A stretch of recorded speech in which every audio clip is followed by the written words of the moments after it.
of different properties, all of which could not be sorted neatly into one or the other category. So they are more, again, on a gradient. Also, just for me personally, the concepts that you often find in witchy circles of the divine masculine and feminine, for me, it doesn't hold up under scrutiny.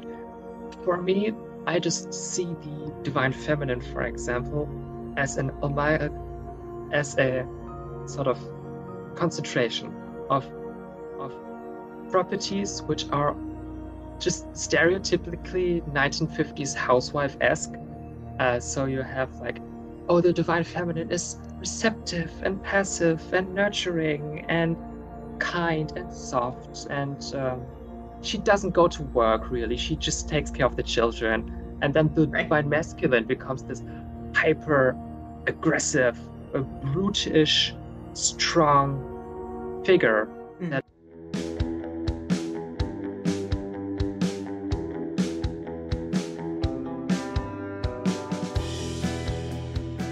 Welcome to the Casual Temple. This week we're joined by Nick, also known as 𝔖𝔭𝔬𝔢𝔨𝔬𝔢𝔨, who is a Silesian German folk magic practitioner living in Northwest Germany. Nick has a Patreon, which mostly focuses on their craft, the folklore of their culture, and just general witchiness.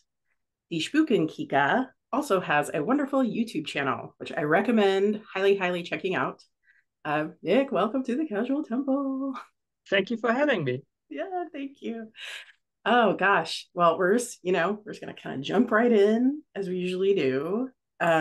So we start with sort of learning more about you and where you're coming from and how you are where you're at.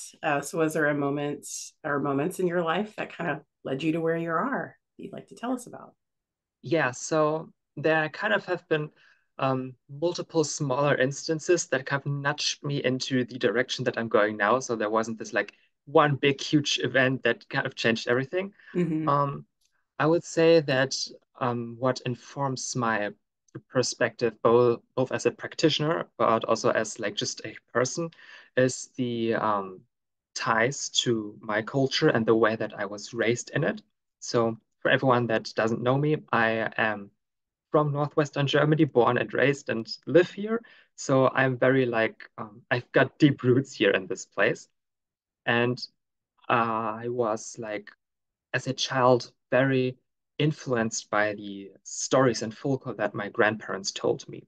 And they often brought me along trips throughout the countryside around my village where I live and showed me different places in nature and kind of explained the folklore that was connected to them and also taught me a bit about local herbs that grew there and stuff like that. And that quickly spiraled into me having um, a fascination with like folklore and folk history and all of that at a very young age. However, I did not really categorize it as culture at that point. It was just like fancy things that people around me told me. So that only became a later revelation when I really delved into witchcraft, actually, that the things that I was taught were mm, folk magic, essentially.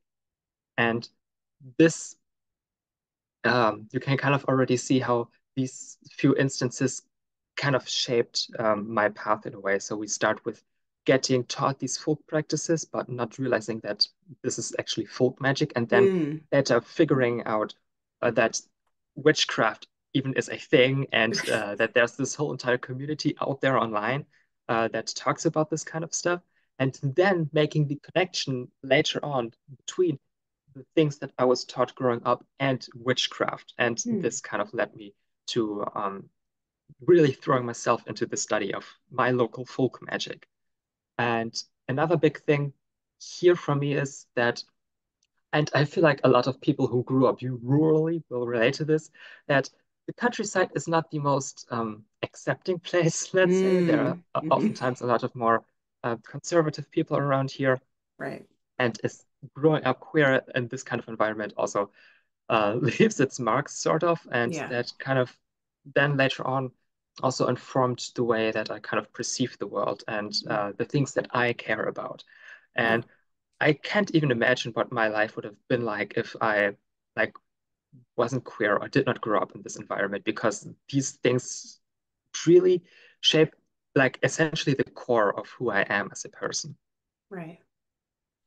Wow. Yeah, that's a lot. Yeah, that's a lot to go through. I definitely can relate. I currently live in Seattle, but my parents had moved us out north of Seattle, closer to Canada, actually, in Washington State. And it was very rural, and it was a big adjustment because we came from the city to and you're just like, wow, people have a different way of thinking around here that I don't know if I'm down with, but that's okay. So thanks for sharing that. Oh, and I love that you started with sharing how, it kind of came with your grandparents telling you stories, and maybe like, maybe I'm assuming kind of like folk tale slash fairy tale kind of Yeah, things. yeah, Cool. And I know in one of your videos you kind of talked about that with sort of people maybe who are trying, like maybe let's say German American, American German, um, that has been kind of removed a few generations from Germany. Like one of the places to start maybe is even just, I think you said like Grimm's fairy tales or the fairy tales even, mm. if I recall. Um, so in saying that, because I think most people probably are familiar with Grimm's fairy tales, is there one of the story, not necessarily just the Grimm's fairy tales, but that your grandparents did tell you that like really resonated with you, or a specific tale or story? Yeah, so there are basically too many to count, but Okay, right. I really, I really want to highlight the distinction between fairy Mm. tales and folklore, because I Oh, was personally more yes. attracted to folklore.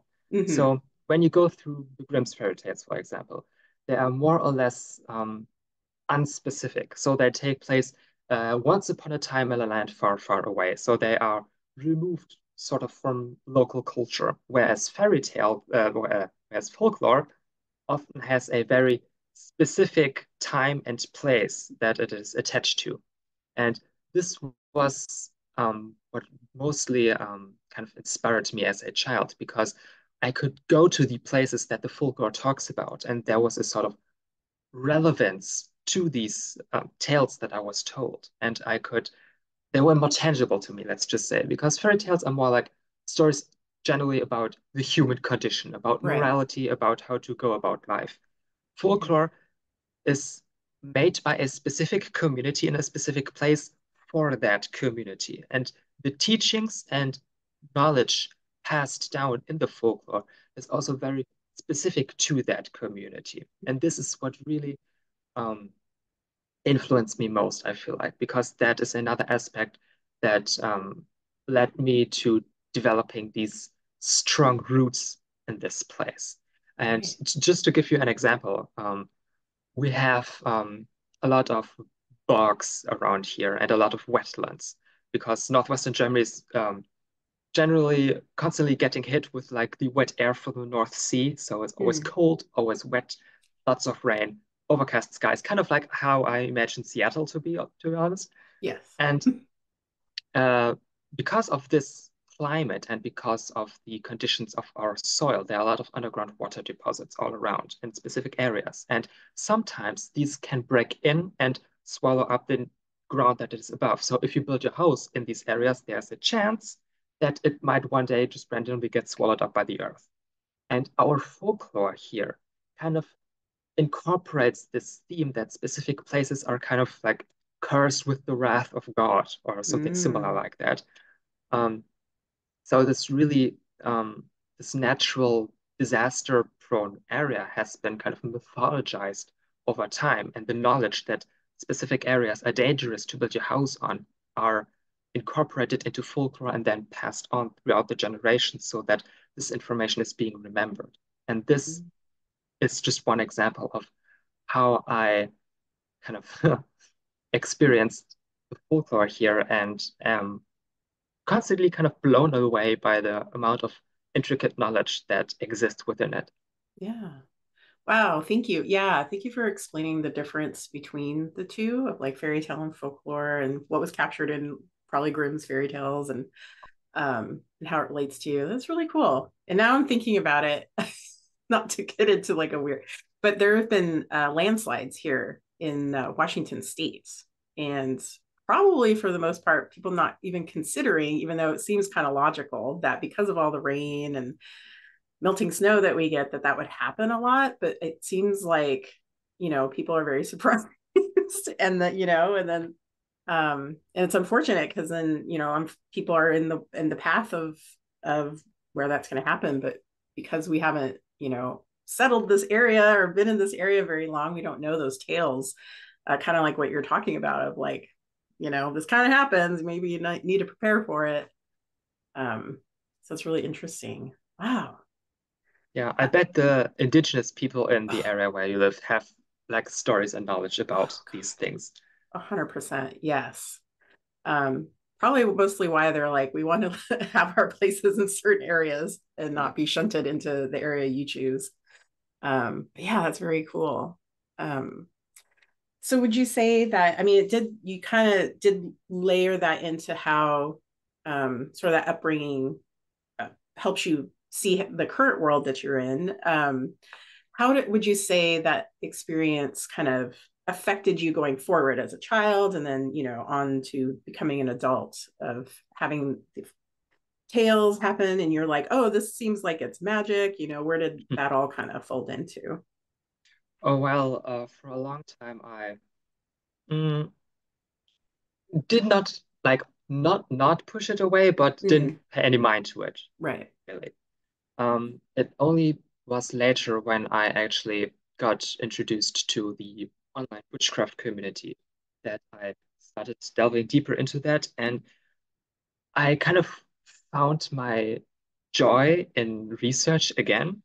And because of that, now I'm pursuing like academic degrees at university that kind of have to do with that. So, for example, I study both, it's called cultural and social anthropology. And then in my second like field of study, I study Central European archaeology.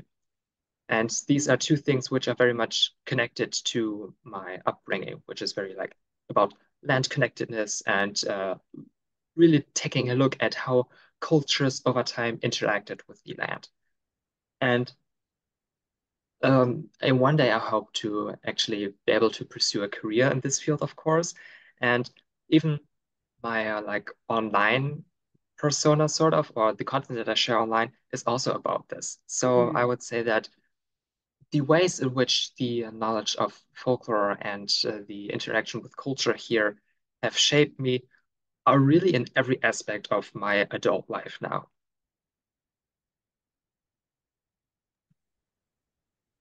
Yeah, for sure. That's really cool that you were able to find sort of an area of study and like just regular academic study that would relate to your very strong interests in this area. So that's really cool. I'm so glad that you found that for yourself. Um, what would you say were some, you talked about kind of getting into the witchcraft community, but what were some favorite uh, well, actually, sorry, let me back up. Actually, did you have any support or guidance with your experience? Like, sound like you had maybe your family was a little bit supportive, maybe not in the witchy stuff, but I don't know. Yeah. Yeah. So I guess my family, well, it depends. Some people in my family are very much pro this stuff and Mm, are very much interacting with the witchcraft sphere in some ways. mm-hmm, Other parts of my family are just like retelling the folklore, and some parts of my family don't want anything to do with it. And um, generally, they just don't really care about what I do. So um, at least it's not downright criticizing everything that I do. So I right. guess that's something Yeah. good. Um, but in ways of support, it's kind of a tough one because it depends on how you define support. Like Mm, my grandparents still teach me some of these practices, so that's support in a kind of way, but they don't do mm-hmm, it under the guise of I'm passing this ancient witchy tradition on to you now. right. Yeah. They just do it because they feel like it or I asked. Mm-hmm, Um, yeah, and definitely going back to the stuff that I was saying, the other aspect that shaped me growing up queer here I did have support in the form of friends in that respect. And Hmm. that also kind of like shaped me in the way that I realized that my immediate relatives weren't necessarily always the people that I could or should look for in support, but that Yeah. I could also rely on other people outside of my family who would be there for me. Yeah. Oh, yeah, that's a really good point because I'm making as you're talking about that, it's making me think of sort of the friends I had in either high school or outside of high school, a young adult growing up, and yeah, a lot of times it's people from the queer, or gay, lesbian communities are always very much relying on their friends, right? Because their parents weren't getting it yet, Mm. so so that's cool. Yeah. It makes sense that you would have the support of your friends. And then at least, with your family, they're not kind of getting on you about the witchy stuff.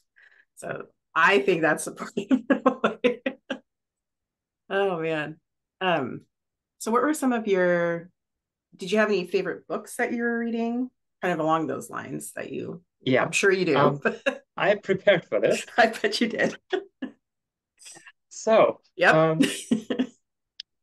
uh, lots of these books are very, very specific about my path. So they might not be applicable to most people.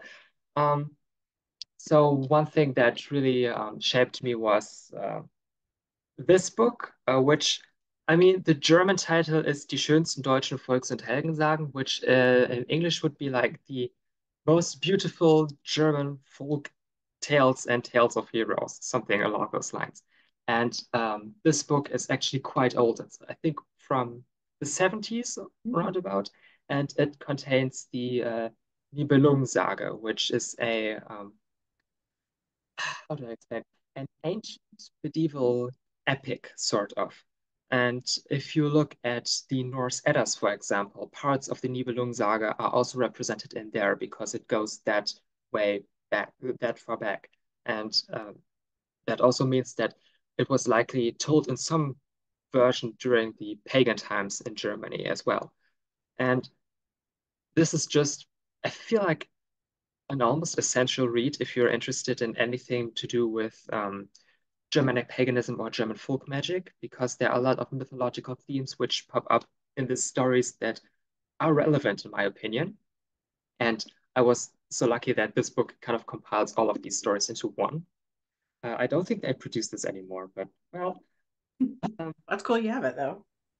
and another book, which is most definitely out of print by now, is something that is called like uh, folk culture in the Tecklenburger Land, which the Tecklenburger Land is like a micro region within northwestern Germany that is kind of sort of in my area.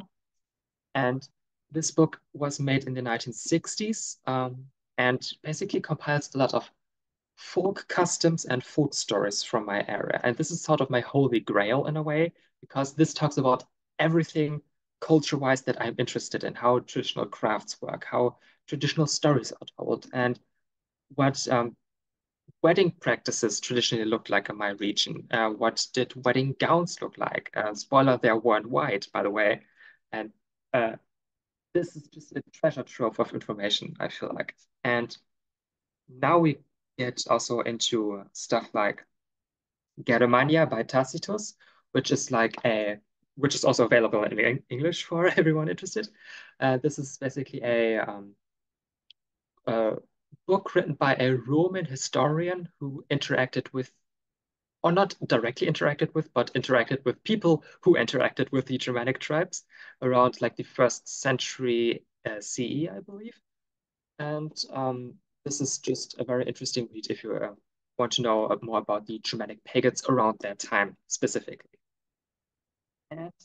And because of the same reason, also Beowulf, which is also a pagan-esque tale which has some Christian influences, but is still interesting. And now we get to stuff about Silesia, which you also mentioned in the intro. That is also part of my family history, sort of. So, for everyone who is unaware, Silesia is a region in southern Poland, in the north of the Czech Republic and in the very east of Germany. And a lot of German-speaking peoples there were expelled after World War II in some very horrific and gruesome ways, which I won't get into. But part of that history also is that Polish speaking peoples, which lived in areas which are now in modern day Ukraine and Belarus, also got taken from their homes and then placed into the now empty buildings and towns in Silesia, which was previously inhabited by many German-speaking peoples. And this book, German title is In den Häusern der anderen, the Polish title is Po niemieckie, talks about the perspective of the new Polish arrivals in Silesia and what struggles they had and how they tried to connect to this foreign land that they suddenly found themselves on, which they didn't really have any real ties to, and Mm. painful history that comes with that. Yeah. So even though this isn't overtly witchy, it still really shaped the way in which I go about learning about my specific Silesian practice. And the Mm-hmm. last book on here, also available in English, basically just available in English, is The Nordic Animist Year by Rune Janø Rasmussen, who is a Danish scholar of the religion, the history of religion, who basically compiled a bunch of traditional folk holidays from around Northern Europe and also parts of Central Europe. And he talks basically about how these seemingly overtly Christian practices still have some animist and pagan roots and how Mm. they are observed in a seasonal cycle that helps local communities to sort of better become a part of the seasonal cycles within the environment that they find themselves in. So Wow. I could go on and on with how many books I have, but these are Yeah. just some of the highlights. I also have a couple of videos, I believe, on my channel where I go more into depth into my book recommendations. So anyone Mm-hmm. who's curious about that can hop over there and watch them.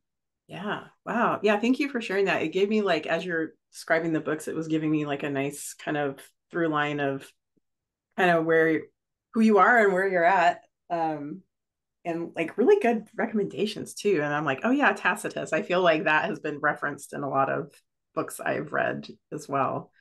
Those Romans are always documenting when Yeah. they're getting into other cultures. So that's pretty funny. Um, oh gosh, something. Oh, yeah, there's something about the how you were explaining the Silesian or the Silesian, yeah. Silesian. That was like super interesting. I didn't know that history, and wow, I just learned something new, and wow, and I can see how that would be something you would want to learn about because that sort of energy of displacement, I'm sure kind of lives in like present day in some form. Yeah. I mean, Um, this is just a really like perfect part of history that I actually got to study through my university, in oh, which I cool. interviewed both family members who directly experienced this expulsion and also their Mm, descendants and wow. other people outside of my family as well. Hmm. And I feel like it was really shocking to witness this sort of violent disruption between the Yeah. ties of a people and the land that they're on. Like Yeah. me as an animist, my heart bleeds sort of. Yeah. And even generations down the line, this was also very apparent in my research. Even Mm, people who were born after the expulsion in the sort of new land that the people now found themselves in still carried this sort of pain with them. And oftentimes they also experienced some form of discrimination from the Germans mm, because they were sort of the refugees and were right. kind of looked down on. Yeah. Ooh, yeah, that is definitely like a heavy subject to look into, but my goodness.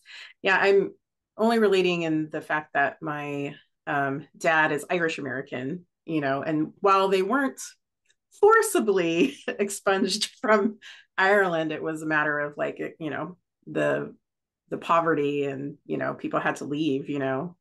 And I definitely see that the repercussions of that in our current sort of family DNA. So Wow, that's so cool that you get to look into it and like interview people and interview your family. Wow, what a gift. Actually, the Polish folk witch who you had on your channel, Yes, she yes. actually lives in Silesia now. Oh, And wow. I got to have this amazing talk with her on my channel about our different perspectives, sort of. She as someone who lives in Silesia now, and me as someone who had family there, which got expelled. And Mm.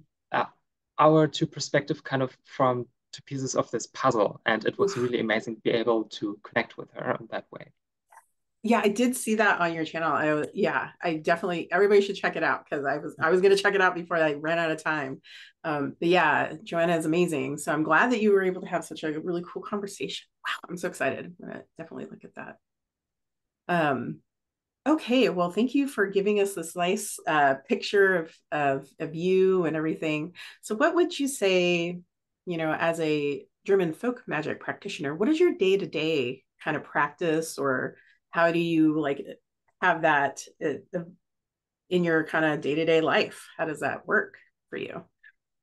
Um, I guess some people might imagine something very elaborate when they see like witches online, sort of. But to be honest, my practice is very like um mm, mundane in a way that it weaves itself sort of through my day-to-day life without making a bunch of spectacle, sort of. So the one thing that I always do is the at nightfall when I like go to bed, I do a quick prayer to my ancestors and thank Mhm. them for watching over me and protecting me to kind of keep the line of connection open, to do something to connect with them. And the benefit of that is that I can do that fairly quickly. It can be just a quick little prayer, and that I can like build on if I feel it necessary. So if I want to string them along for a ritual that I'm doing, for example, or I want to do some divination with them, I might light a candle. And if I want to go a step further, I might give them an offering in the form of tea or something from their traditional cultural cuisine, for example. And other than that, another thing that really gets like, I feel like overlooked in the witchcraft community, if you're a folk magic practitioner, your practice also involves things which might look very mundane and not witchy to most people. So let me grab this example. Mhm, sure. Um, I actually made an Instagram post about this very recently, but this is basically a flute made out of a willow branch, and this is called Flötpipen in Low Saxon, which is a minority language in my area. So it's not German; it's distinct from German. Actually, it's more closely related to English than it is to German. And this tool is something that represents sort of the first like instruments that humans in this part of the world were able to make, because all you need to create this flute is basically a willow branch and a knife, and that's it. So it's very practical in the way. And Mhm.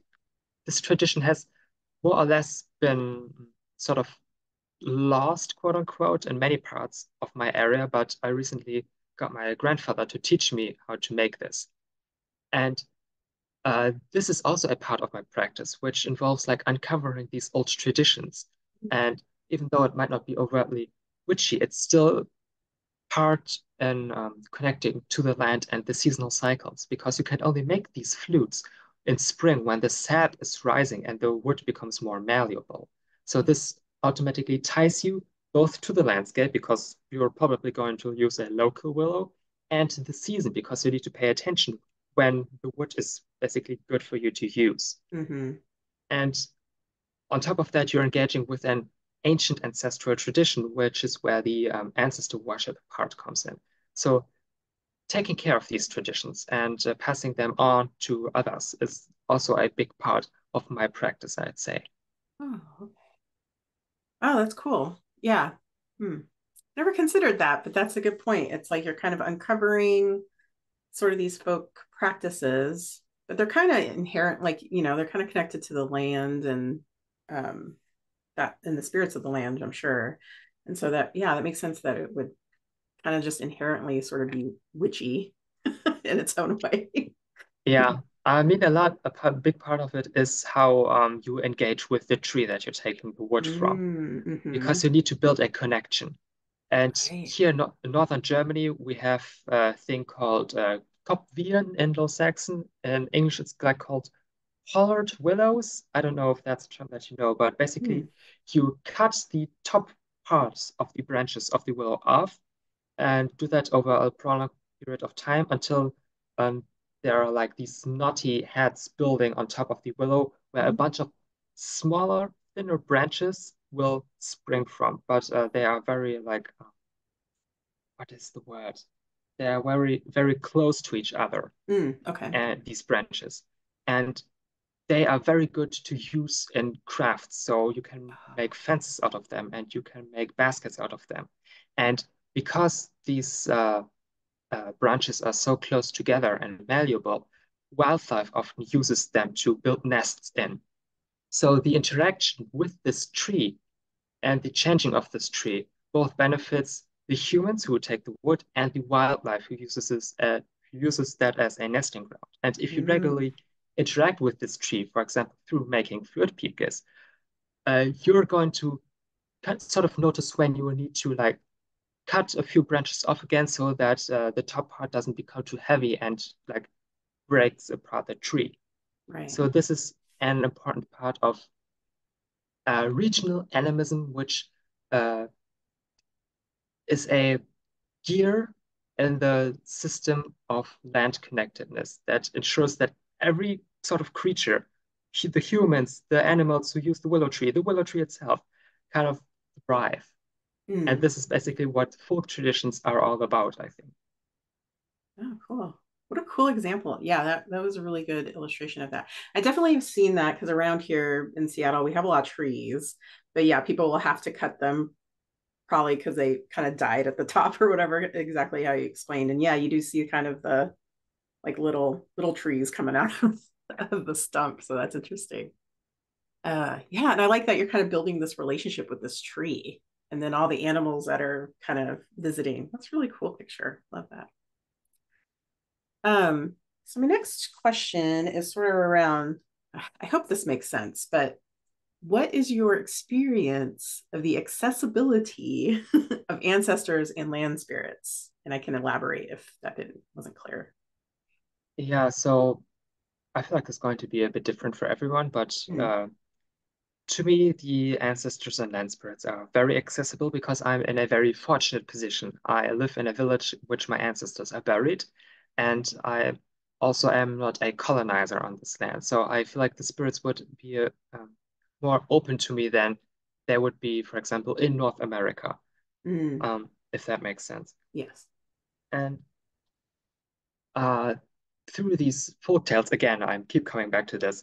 Um, there are also ways described in them how to interact with the land spirits. So you sort of have a cultural guidebook of what to do with your local land spirits, how to interact with them, what not to do, what offerings to give them, etc.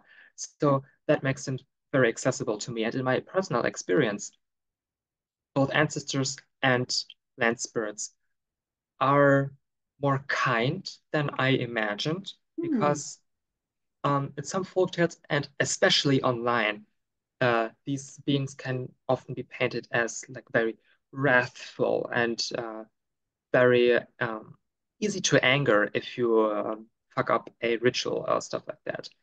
And I did have a lot of anxiety surrounding that initially, but yeah. in my experience, which surprised me, they are very like forthcoming and forgiving, and they really um, will reach out a guiding hand in a way. So Mm, I've never been smited by any of the beings that I work with, which is good. yes. They have been actually very helpful. So for me personally, they are very accessible. But I guess for other people in different parts of the world under other circumstances, the same thing might not be true. Right. Right. Yeah, that's a good point about sort of probably the reason why it was like either easy and or easy and sort of you got like an instant sort of oh it's not scary, it's kind of welcoming sort of feeling from these particular experience is because of how you laid it out. Like your family has been there for generations. It's kind of, you're very connected to the land. Um, but I'm wondering, like, if you have a suggestion, like for somebody who isn't connected to the land, and I know maybe that might be something you might not know how to answer, but especially somewhere in America where we're full of, it's like full of colonizers, full of people who were brought here. Like, how would you even start? Like, you're connecting with the land with, land spirits that aren't connected to your biology or your, I don't know if that, like, how would you even start? Yeah, I am not sure because I Right. often have a very hard time getting into an American frame of mind because it's sort of foreign to me. And I feel like I cannot solve American problems. Um, but I, if I were to take a guess, I'd say that approaching your First Nations would be a good start to Mm, find out whose land you're on. yeah. What are the people called? Where are the nearest representatives of these people? What folk tales, if they are willing to share, do they have? What practices do they have? And kind of respectfully try to engage with the original inhabitants of this land first, who already knew all the stuff about land spirits there, and then to go off of that. This Mm, is my broad suggestion. Of course, take this with a mountain of salt because yeah. I am a European and I don't feel like I should be your first source to look at when trying to engage with your land spirits. That's a good point. Yeah, I think your suggestion though is pretty sound personally. But that's just again from my own personal experience and thinking. But yeah. um, yeah, definitely. And it's sort of what I've gotten too, because my ancestral spirits have asked me to connect with the spirits of the land where I'm at here in Seattle. And it's mainly the Duwamish Indian nation, native nation here. So yeah, I have my plans of like working that all out. So that was interesting that at least your suggestion kind of lined up with that. But yeah, definitely connect with the native peoples and lands where you're at, America. Let's try that first. Um, okay, so and I know you explained this on a couple of your videos, and you're really good at like kind of giving a nice explanation so you can kind of categorize these things. It's helpful for me. But what would you say? And I know this is kind of hard for you specifically. The differences between like ancestors, land spirits, and then house spirits, if there is even a difference. But Yeah.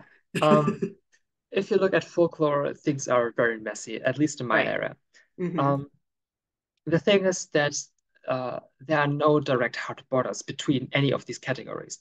I mean, an ancestor isn't someone or isn't just someone who you're blood related to. Like, let's get that misconception out of the way first. Like, your ancestors can be people of the land who lived there before you, even though your ancestry is from somewhere else. Your ancestors could also be ancestors of practice. So, if you are a writer or a smith or what have you, people in that field who were very prevalent, for example, they could also be considered your ancestors. So the term ancestor is a very wide mm, idea. And land spirits, in a way, can also be ancestral spirits to you. I would say that most of them were never human. They are sort of the personifications of a place. And house spirits, I'd argue, are then the personifications of your home or land spirits which co inhabit your home with you. And um, in our folklore, it's emphasized time and time again how important it is to have a reciprocal relationship with all of these. However, I will also say that your ancestors who were human can sometimes become land spirits or even house spirits. Oftentimes, you'll find um, stories of the first person who built a home becoming then the house spirit after they pass, and then guiding the people who live in that home after them through hardships and stuff. And sometimes you'll even have stories of like people marrying house spirits or land spirits, and then they would become the ancestors of the next generation, for example.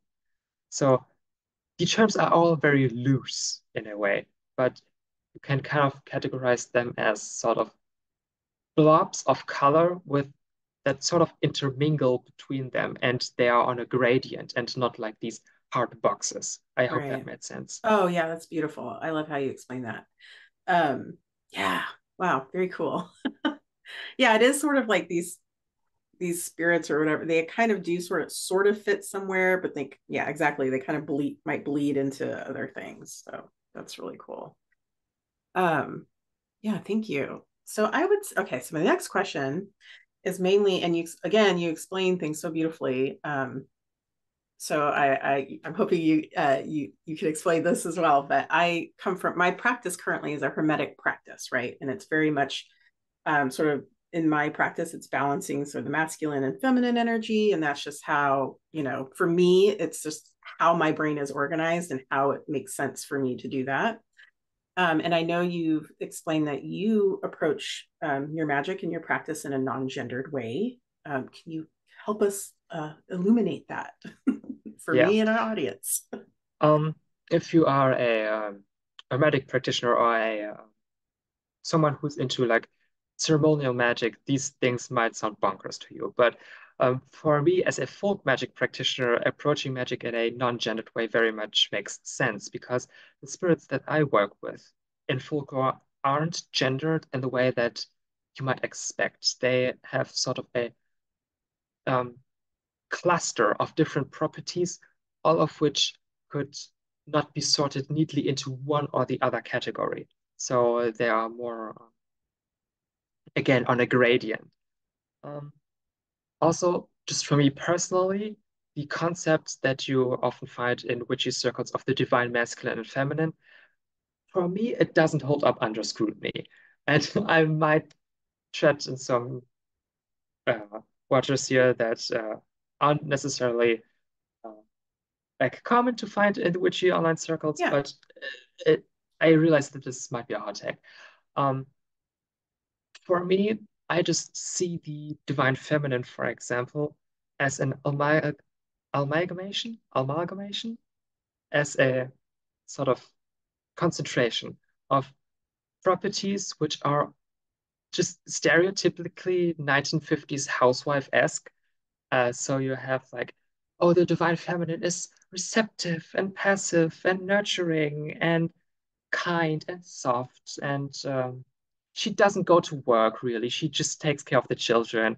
And then the Right. divine masculine becomes this hyper aggressive, brutish, strong figure that Mm-hmm. just overpowers everything in a lot of these circles. And that for me quickly, I see it sliding into very like right-wing territory in a way. Mm-hmm. I don't know if you are on TikTok and have witnessed this trend, but there was this trend of embrace your divine feminine on TikTok, and it was basically just a bunch of trad wives trying to make like misogyny appealing to the young generation Oh, in the way okay. that they just talked about giving your how do you say, giving your what's the English word? Fuck. Autonomy, that was the word. Autonomy. Yeah. Giving your autonomy up to your husband to Oh, embrace your divine feminine so you can be your true divine self, sort of that mm, route.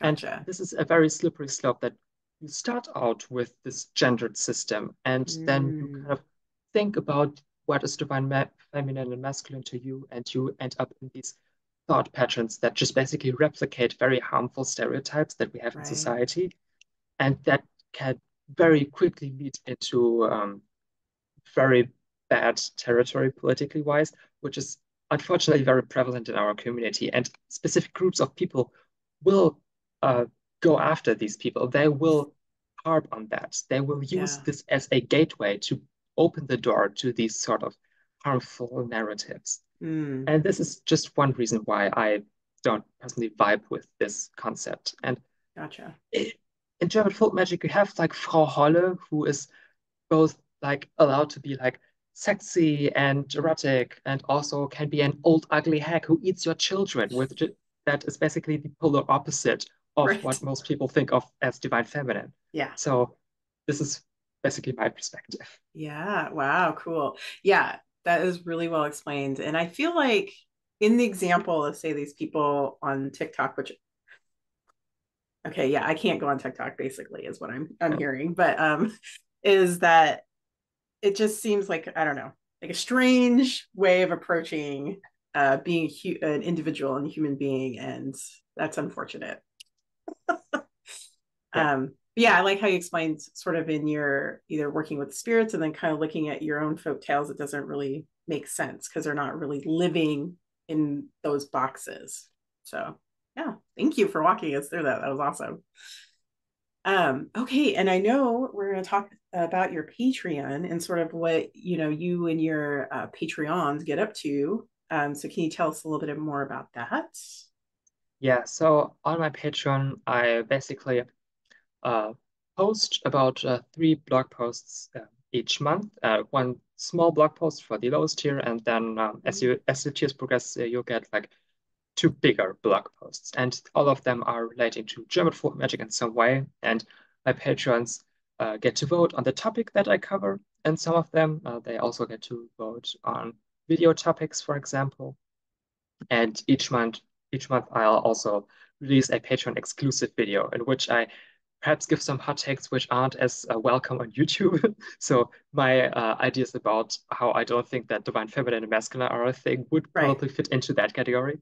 Gotcha. Um, Other than that, depending on the tier, patrons also get like a shout out in my YouTube videos and stuff. I want to make things a bit more interactive in the future. Patreon recently launched like a function in which you can have like chat rooms with your patrons. So Cool. if there's interest in my Patreon community specifically, I might consider doing like a test run with that. Yeah. Um, but also we are just talk in like comment sections under my post when people have like their own ideas and like comment on the work which I do, which I love, Mm-hmm. because you have this like really interesting amalgamation of people who come from different backgrounds but are all somehow related to the topic of German folk magic. So some people might have ancestry which is Volga German, and which is a Russian German minority. Mm. Um, and they also have their practices. And then we kind of get to talk in the comments, for example. So this is really interesting. And yeah, if you want like regular content from me, the best way to get it is through Patreon because I'm sort of busy with university right now. Right. So you might not get as much or as consistent free content from me on YouTube, which I Mm. hope to change in the coming future. But for now, most of my stuff will be on Patreon. Okay, cool. Yeah, it sounds like you have a lot of really good offerings and you're kind of extending sort of you're asking your Patreons like, hey, what topic should I cover? It's very interactive and that's really cool. And I hope someday soon that you can have like a chat room so I could see that being really beneficial for people to kind of share knowledge and everything. So that's really cool. Now, so then my next question, it probably is very similar to what you have on your Patreon, but maybe different. Do you have any upcoming projects or events that you would like for us to know about? Mm, not necessarily. I mean, I always have something cooking in the Right. background, but these things aren't like not quite ready yet to share. Mm-hmm, mm-hmm. Um, Again, I am very busy right now, Right. which kind of puts a hold on this kind of hobby that I have on the internet. Yeah. Um, but if I could let people know one thing, it will probably be that the best way to keep up with me and to get these like quote unquote releases, I hate that word, but releases that I have would be on Instagram, uh, Mm-hmm. because that's basically where I share most frequently updates in my life, and you can get like a notification whenever like something important comes up. Mm-hmm. Cool. So okay, so yeah, so that's definitely probably the best. Is that the best place to reach you, is maybe on Instagram and your Patreon, most Yeah. likely? Okay. Yeah, I'll regularly check my DMs. Although Instagram sometimes screws with the DMs somehow, so that I Yes. only see them a couple of days later. So if anyone right now is waiting on a message back from me, I'm so sorry. I'm really trying my best. I hope that Instagram will fix this issue in the future. Yes, I've also run into this recently. So so yes, everybody, it's okay. Uh yeah, we'll just be a Yeah. little patient, no worries. Yeah, if you want to make sure that I see your message, there is a tier on my Patreon where I give like personal help to people who want to do research into German folk magic, because for a lot of them, especially in the diaspora, it can be hard to get specific sort of information. So Right. I, with my perspective, then kind of try to help them out. So if you have any questions about German folk magic or how to reconnect or anything, and I haven't responded to it, haven't seen it, sort of, my Patreon is probably the best way to get a very quick response from me. Yeah, thank you for that. Okay, so we're definitely wrapping it up. But are there some words of wisdom that you would like to leave us with today? Yeah, let me just check my notes because I pondered this question a lot. Um, Right. yeah, so this goes back to what I was talking about previously with the way that humans kind of um, aren't separate from nature and we actually play a role within it. If you think back on the example of the willow trees, that Mm, the humans cut to a specific length to use the wood in their crafts, and then the stuff that grows back is often used by animals for nesting. So this is sort of a reciprocal relationship. I feel like that shows that this narrative that often floats around the internet of humans are parasites on this earth and everything would be better without humans isn't actually true. Like we play a really important role in the ecosystem, in my opinion, and we have a place here definitely. I feel like this is just a misidentification of the true problem that it isn't us, it isn't humans in general. I feel like the real problem is the disconnection that often results from us building systems in society that aren't beneficial to most, perhaps just a small percentage of people. So, to anyone who might have this idea, anyone who harbors the idea that the world would be better off without humans, I'd say, um, respectfully, you're wrong. And I really implore anyone to, even if folk magic isn't your thing, just have a light research and try to find out what your culture traditionally did to connect to the landscape that they're on. And you'll find a treasure trove of how to connect with nature or your landscape in a way which isn't as harmful as you might see today. And perhaps then you realize that we really aren't the issue. It's just, well, the capitalists, basically.